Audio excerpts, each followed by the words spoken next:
Madame, Monsieur, bonsoir. Très heureux de vous retrouver pour suivre l'actualité de ce 19h. Une actualité qui reste dominée par le mouvement de grève déclenché hier par les conducteurs de bus de la société Matisse. Après avoir paralysé les rues de Mamoudzou durant la journée d'hier, ils ont mené aujourd'hui de nouvelles actions sur le réseau routier, mais en dehors du chef-lieu. Des opérations escargots ont été mises en place afin de perturber la circulation.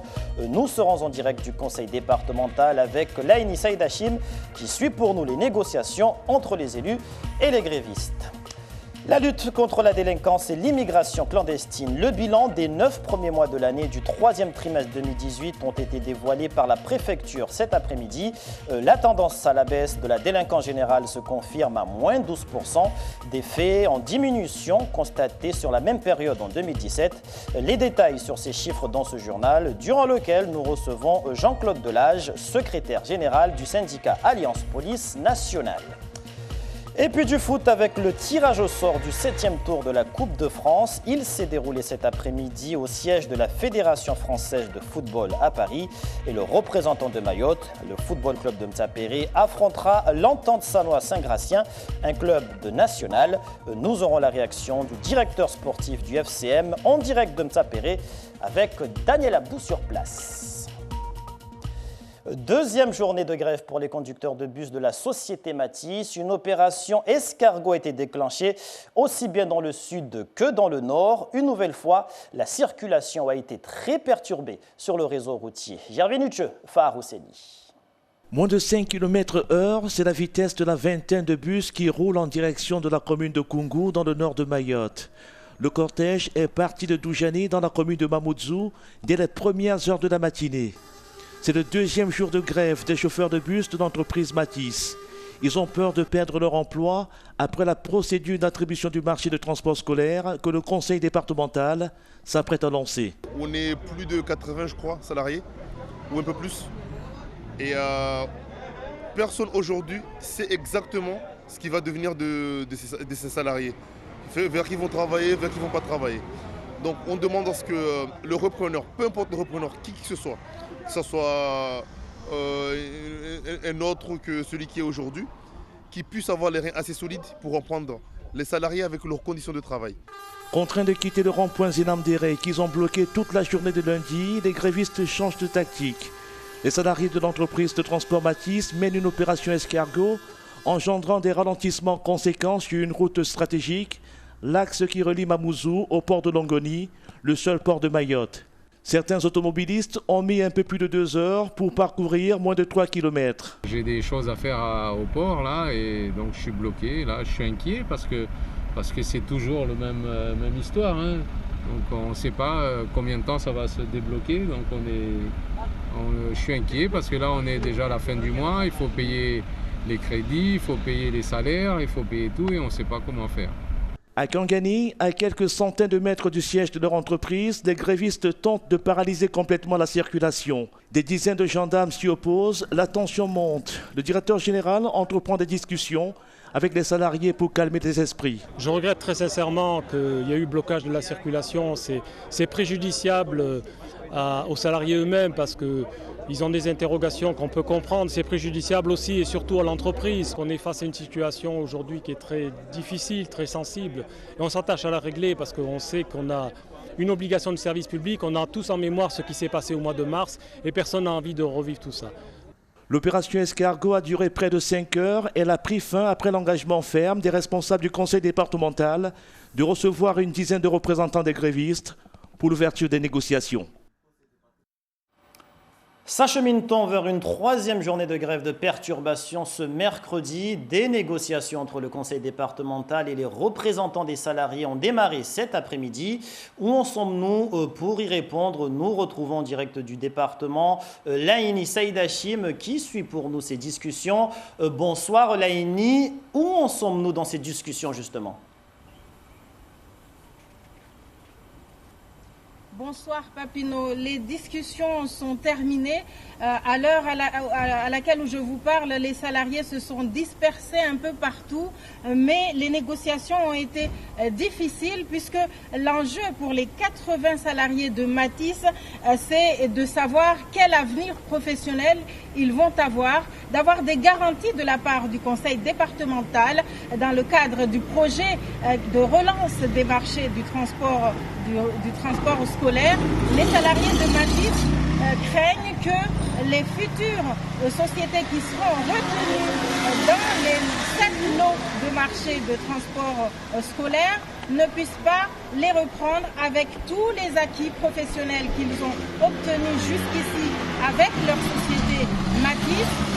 Ils nous disent à la sortie tout à l'heure qu'ils ont pu avancer un petit peu, mais c'est mitigé, puisqu'ils n'ont pas obtenu de garantie ferme de la part du conseil départemental qui pourrait leur dire que les sociétés qui seront retenues pourraient les reprendre. Les sociétés sont libres, après avoir été retenues dans ce marché, de choisir d'embaucher la personne qu'elles veulent. Et maintenant, aujourd'hui, les salariés, ce qu'ils veulent de la part du conseil départemental, c'est d'avoir des garanties. La grève a servi de moyen de pression pour que le processus de relance de marché qui va être engagé d'ici les jours à venir puisse tenir compte justement du statut de ces salariés, puisque leur société pourrait ne pas être retenue dans la partie ramassage des élèves, mais seulement dans la partie gestion.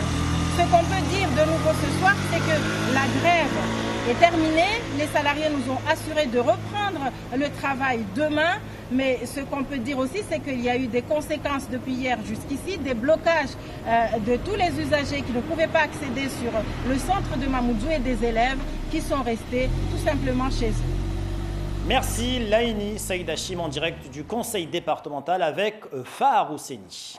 Et l'on reste dans le domaine des transports avec cette enquête de grande ampleur réalisée dans le cadre du projet de transport urbain, interurbain et taxi collectif mené par la CADEMA, la communauté d'agglomération de Dembéni et Mamoudzou. L'objectif est ici de mieux connaître les besoins des usagers et des artisans taxi afin d'améliorer le service. Laïni Saïd Hachim, Géraldine Louis. Le mode de transport utilisé, le temps d'attente, l'accueil et l'amabilité du chauffeur ou encore l'état des véhicules, des questions auxquelles les usagers devront répondre. Les artisans taxis seront interrogés sur leur situation administrative, financière, mais aussi les conditions de travail. Pour leurs représentants, il n'y a pas d'inquiétude à avoir dans ce projet de taxi collectif et de transport urbain, bien au contraire. Moi, ce que je demanderais aux collègues taxis, de vraiment se positionner et dire exactement ce qu'ils ont comme souci, et qui permettra au moins à nous, la Chambre de métier, de savoir réellement quelles sont les aides qu'on pourra demander auprès de la CADEMA et quelles sont les modalités d'organisation à mettre en place pour ces artisans taxis-là. Cette enquête menée par la communauté d'agglomération de Dembéni et Mamoudzou, à l'origine de ce projet de plus d'une centaine de millions d'euros, va permettre de revoir les habitudes de la population en matière de déplacement et de proposer un dispositif mieux adapté.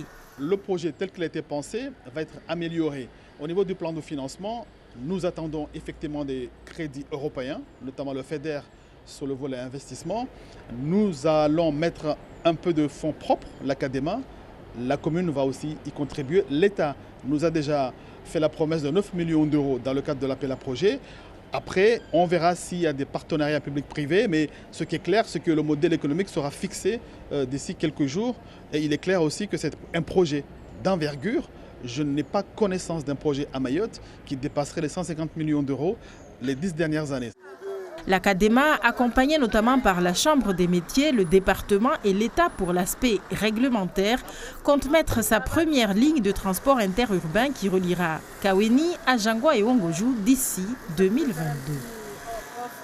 Un projet de transport urbain à peine lancé est déjà critiqué par les artisans taxis. Ils voient en cette initiative un réel danger pour leurs activités. Des artisans aujourd'hui majoritairement à leur compte. Nous sommes allés à leur rencontre dans les rues de la capitale. Je vous propose de découvrir leurs réactions au micro de la même équipe, Laïni Saïd Hachim et Géraldine Louis. Ça va créer d'autres problèmes. On a l'habitude d'être indépendants, de gérer nous-mêmes nos affaires. Et là, ils veulent nous réunir au sein d'une coopérative. La question, c'est que est-ce que nos salaires pourront nous satisfaire? Moi, je suis contre. Parce que moi, j'ai fait la formation de taxi. Et pour l'instant, on n'a même pas, ça fait déjà depuis 2014, on n'a même pas la licence. Et ils veulent mettre des trucs en projet en place. Et les taximans, ça va être pénalisant pour nous en fait. Parce que déjà, les emplacements, il n'y en a pas. Ils vont mettre des emplacements, certes. Mais est-ce qu'ils vont le faire vraiment convenablement? Moi, je ne pense pas. Je suis au courant de ce projet et j'ai des inquiétudes, surtout sur les conditions de travail et notre place dans tout ça. Ça, c'est la grande inconnue. Mais maintenant, s'ils nous intègrent dans une coopérative de taxi qui respecte toutes les règles, ça pourrait être une bonne chose parce que c'est compliqué parfois pour nous. J'ai entendu parler du projet. Effectivement, c'est une très bonne chose car ça permettra d'améliorer l'organisation de notre travail. Les suites du droit de retrait au lycée agricole de Coconi qui se poursuit encore aujourd'hui. Il avait été lancé vendredi 26 octobre dernier.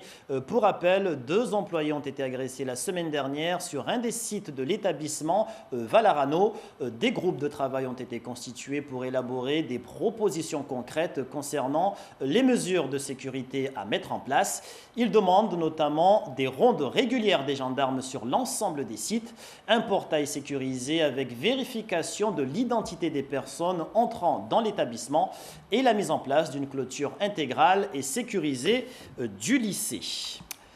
Et de la sécurité, il en a été question cet après-midi lors d'une conférence de presse à la Case Rocher. Les chiffres sur la délinquance et l'immigration ont été révélés en présence du commandant de gendarmerie, du procureur et du préfet. Et il en ressort qu'en ce 3e trimestre de l'année, l'insécurité dans son ensemble a baissé. À Dzaoudi, Hachim Saïd Hachim, Daniel Abdou. Les chiffres des 9 premiers mois de l'année annoncent une baisse générale des faits constatés dans le département.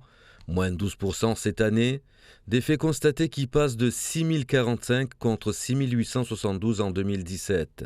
Une délinquance marquée par une baisse de moins 11,5% au 3e trimestre de l'année.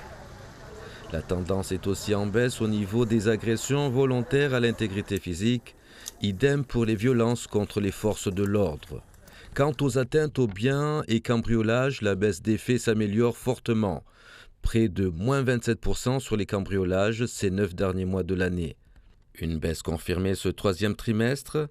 Elle passe de 318 cambriolages en 2017 contre 197 faits de cambriolage en 2018. Des chiffres en baisse confirmés qu'il faut maintenir sur l'ensemble du territoire.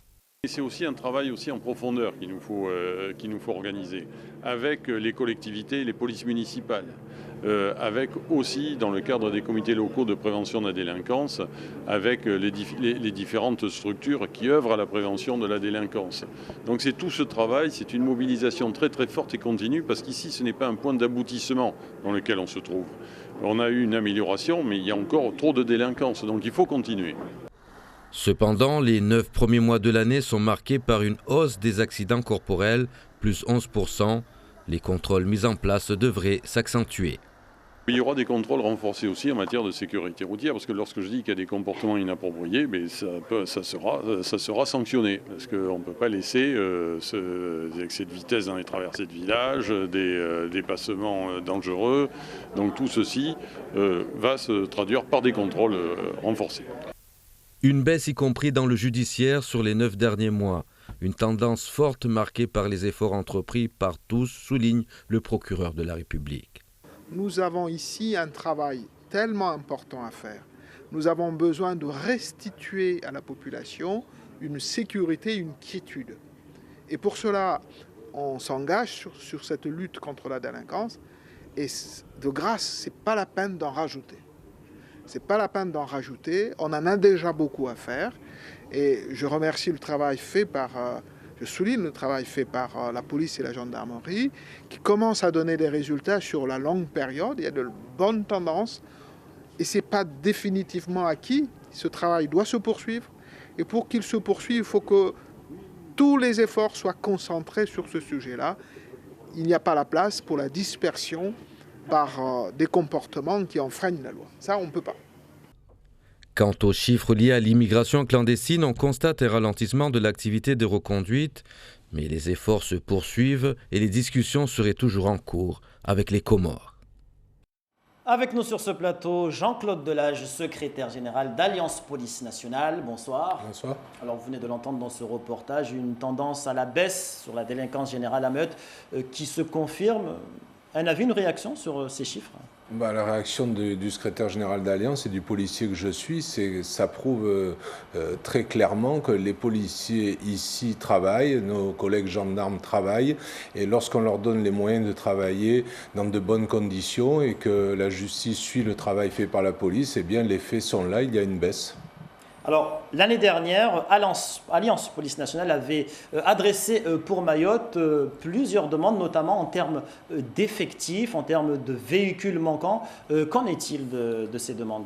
Écoutez, nous revenons, c'est vrai qu'il y a aujourd'hui la période électorale dans la police nationale et la fonction publique, mais nous revenons aussi quelque part contrôler ce que nous avons demandé au ministère, à la direction générale de la police. On peut constater qu'en matière d'effectifs, les choses ont été entendues puisque des effectifs ont été envoyés sur Mayotte, que ce soit à la police aux frontières ou en sécurité publique. En matière de moyens matériels, il y a une amélioration, notamment sur des moyens matériels, des véhicules, à la police aux frontières et en sécurité publique. Bon, bien entendu, beaucoup reste encore à faire. Il faut évidemment que les policiers ici, pour qu'on puisse dire encore l'année prochaine la délinquance diminue, eh bien, il faut prendre en compte les difficultés des collègues sur le terrain, leur donner des moyens, je l'ai dit, que la justice suive le travail qui est fait par la police, parce que les policiers ici travaillent dans des conditions très difficiles. On a tendance parfois à Paris à imaginer que sous le soleil c'est plus facile. Eh bien, sous le soleil à Mayotte, c'est très difficile. La violence existe et même si les faits prouvent le contraire, parce que les policiers travaillent tout simplement. Alors, quel est le moral des troupes, justement, de vos collègues ? Vous parlez de conditions difficiles de travail. Qu'est-ce qu'il en est très exactement ? Écoutez, le moral, vous savez, je le dis vraiment parce que parfois au ministère de l'Intérieur ou à Paris, on a l'impression que dans ces endroits un peu reculés de la République, eh bien, on est sous le soleil et ça suffit. Non, les policiers travaillent, que ce soit la police aux frontières, en sécurité publique, dans des services de renseignement, de police judiciaire. Les policiers travaillent et surtout ont envie de travailler. Et pour travailler correctement, ils ont besoin de ces moyens dont je parlais, que ce soit des moyens clairs en termes de moyens matériels. Il y a aussi besoin de clarification, notamment pour les services d'enquête sur la procédure pénale, un allègement très clair des tâches. Je crois que les policiers, ils ont le moral lorsqu'on leur permet de travailler dans de bonnes conditions parce qu'ils aiment leur travail, ils sont au service de la population et ils demandent simplement à pouvoir travailler avec des moyens adaptés. Alors, une demande qui a été entendue dernièrement avec notamment la création localement d'une CDI, d'une compagnie départementale d'intervention. Votre réaction par rapport à cette création sur Mayotte ? Notre réaction, vous savez, depuis de nombreuses années, Alliance syndicat majoritaire de la police demande pour l'outre-mer en général et pour Mayotte en particulier la création de services utiles. Donc aujourd'hui, ces services sont utiles. Donc évidemment, une réaction de satisfaction. Et il faut faire ensuite attention aux missions que l'on confie aux policiers. Il y a aussi ce recentrage sur le cœur de métier, l'abandon, même si c'est sans doute un peu moins vrai à Mayotte qu'ailleurs, de tâches indues qui détournent le policier de sa mission de voie publique. Le policier est rentré dans la police pour participer et travailler à la sécurité des habitants. Donc ne le détournons pas de ses missions, créons les services qui sont utiles, notamment cette compagnie d'intervention. Je crois que tout simplement aujourd'hui, il faut bien entendre une chose, le policier est heureux et fier d'être policier. Il faut juste qu'on lui donne, je le répète encore une fois parce que c'est important, les moyens de travailler correctement. Dernière question. Mamoudzou, on le sait, est la zone la plus frappée, la plus touchée par la violence et l'insécurité. Dans plusieurs villages de la capitale, on a vu s'installer des comités appelés gilets jaunes, c'est-à-dire des citoyens qui assurent eux-mêmes la sécurité, la surveillance des rues, tout simplement. C'est un fait assez rare. Ils le font justement, disent-ils, pour pallier le manque de policiers sur le terrain. Quel est votre avis là-dessus, sur ces gilets jaunes ? Écoutez, moi je préfère évidemment toujours que les services de l'État, la police, la gendarmerie, les douanes, soient évidemment dotés d'assez de fonctionnaires pour assurer la sécurité. À partir du moment où il s'agit quelque part d'une coproduction et que finalement tout ça est bien encadré, cette expérience paraît appréciée tant par la population que par d'ailleurs un certain nombre de collègues. Donc je dirais que si tout ça est bien contrôlé par l'État et si les uns ne remplacent pas les autres, eh bien pourquoi pas. Voilà, je crois qu'à partir du moment où ça fonctionne bien, qu'on constate que c'est utile et que tout le monde s'entend bien avec les moyens adaptés sans que personne ne prenne le rôle de l'autre ou ne confonde son rôle, eh bien ça a l'air de fonctionner. Pourquoi ne pas dire que ça fonctionne bien? Jean-Claude Delage, merci d'avoir accepté de répondre à nos questions. Merci à vous. La suite de notre série de reportages consacrée cette semaine au référendum qui se tiendra dimanche prochain en Nouvelle-Calédonie. Ce soir, nous nous intéressons à leur système judiciaire. Quel serait le mieux adapté pour ce territoire? Un partisan du oui et du non donne un avis. Regardez.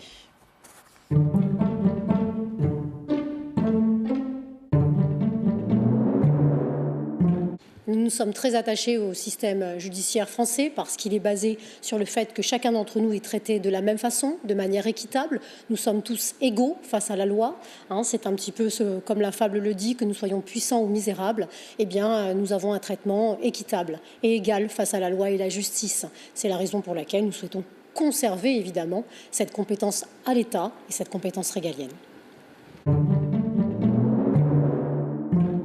Nous, ce que nous préconisons, c'est le système actuel, maintenir ce qui marche, ce qui a fait ses preuves, à savoir d'une part l'indépendance de la justice, la possibilité pour les citoyens de se faire défendre devant la justice, préserver les libertés fondamentales, préserver les libertés publiques. Au-delà de ça, nous, ce que nous demandons, c'est un certain niveau d'adaptation de la justice en Nouvelle-Calédonie pour tenir compte des réalités locales. Il s'agit de la partie qui concerne bien évidemment les réalités culturelles du pays, qu'elles soient kanak, mais aussi océaniennes. Et comme annoncé en titre, nous allons prendre tout de suite la direction de Mtsapéré en direct du bar Le Cousin, le QG des supporters du football club de Mtsapéré.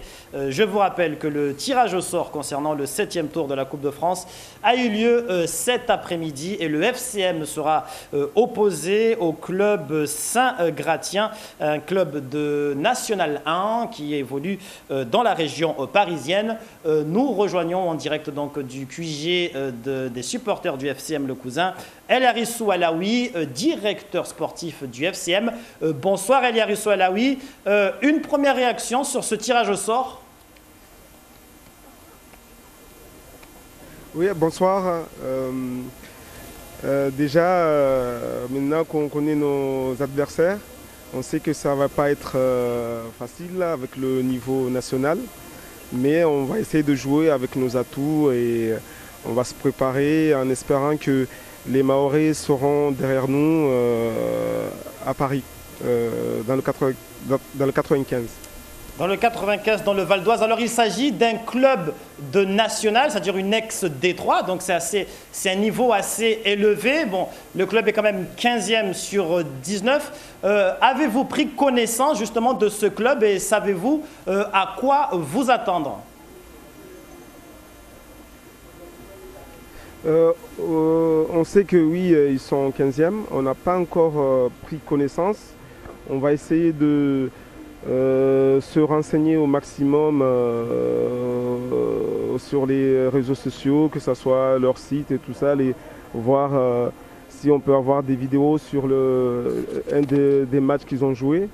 Mais bon, je pense que notre technicien Massondi saura mieux répondre à cette question, mais on va essayer de voir avec lui pour lui soutenir dans ce moment de joie aussi, parce qu'il faut savoir que le foot, c'est aussi un plaisir.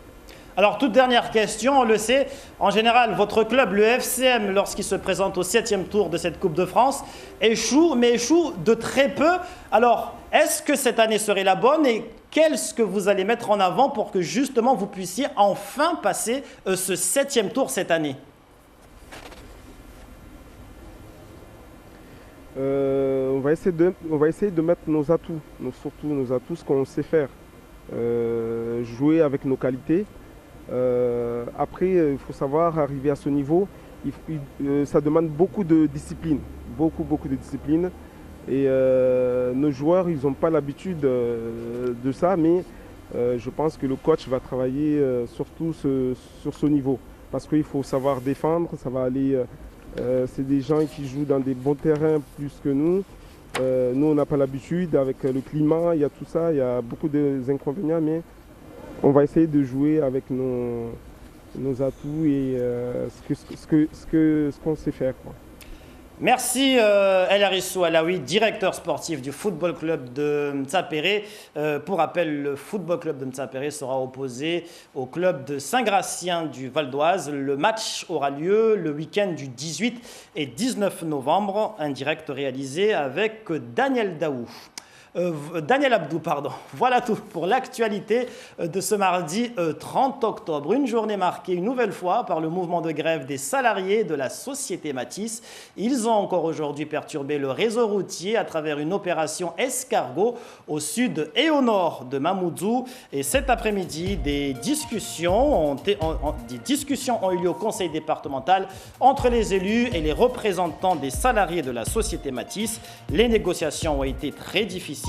Mais en fin de compte, ils se sont mis d'accord pour mettre un terme à la grève. Les salariés ont affirmé qu'ils reprennent le travail demain, mercredi. Merci pour toute votre attention à nos informations. Vous pourrez d'ores et déjà les retrouver sur nos réseaux sociaux, notre site internet et sur YouTube. Dans un instant, vous serez avec Darush Daou pour le journal en maoré. Demain, à 7h15, dans Akwedi, l'invité de l'émission sera Bichar Abouari Payet, conseiller départemental du canton de Dembéni. Et puis à 13h, j'aurai le même plaisir de vous retrouver pour vous présenter le journal de la mi-journée. Passez une excellente soirée sur nos programmes et à demain sur La Première.